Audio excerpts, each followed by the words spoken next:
Hello दोस्तों, आज अपन पढ़ने वाले हैं हेलोएल के निर्माण की हुसैनडीकर अभिक्रिया।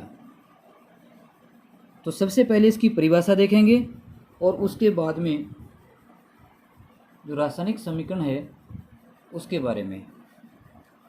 परिभाषा देखिए कि जब किसी मोनोकार्बोक्सिलिक अम्ल के सिल्वर लवण के CCl4 में बने विलयन में, ये काफ़ी महत्वपूर्ण है कि CCCl4 कार्बन टेट्राक्लोराइड विलयन जो किसके साथ बना हुआ है आपका कि RCOOAG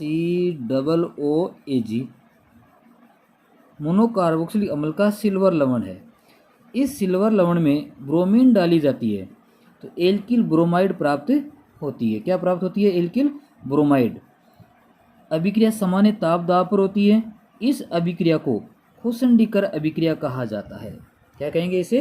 हुसैनडीकर अभिक्रिया कहा जाता है। जिस मोनोकार्बोक्सिलिक अम्ल का सिल्वर लवण, विलयन किसका ले रखा है यहाँ पर? CCl4 carbon tetrachloride.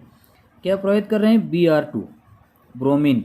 तो क्या प्राप्त हो गया यहाँ पर? ये आपका एल्किल ब्रोमाइड प्राप्त हो गया। क्या प्राप्त हुआ है? एल्किल ब्रोमाइड, मतलब हेलो एल्केन है वो आपकी प्राप्त हो गई है। साथ में आपके दो जो कंपाउंड्स हैं वो और प्राप्त हो रहे हैं। एक सिल्वर ब्रोमाइड जो अवक्षेप के रूप में प्राप्त होता है, और CO2 जो एक गैसीय विलयन के रूप में यहाँ पर प्राप्त हो रही है।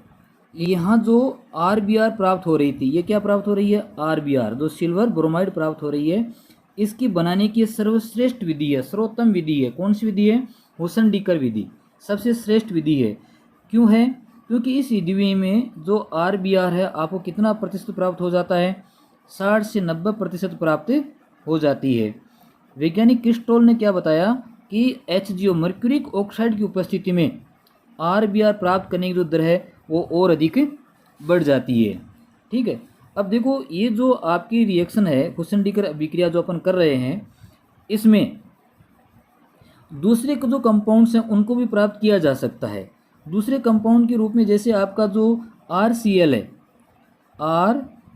है, एल्किल जो क्लोराइड है उसको भी बनाया जा सकता है। लेकिन ध्यान करने वाली बात यह है कि जो RI है, एल्किल जो आयोडाइड है, उसका निर्माण इस विधि के द्वारा नहीं किया जा सकता है।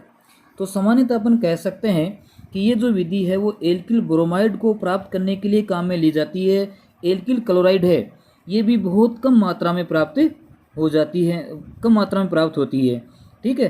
तो आयोडीन की अभिक्रिया में एस्टर मुख्य उत्पाद के रूप में प्राप्त होती है उस प्रकार की अभिक्रियाओं में।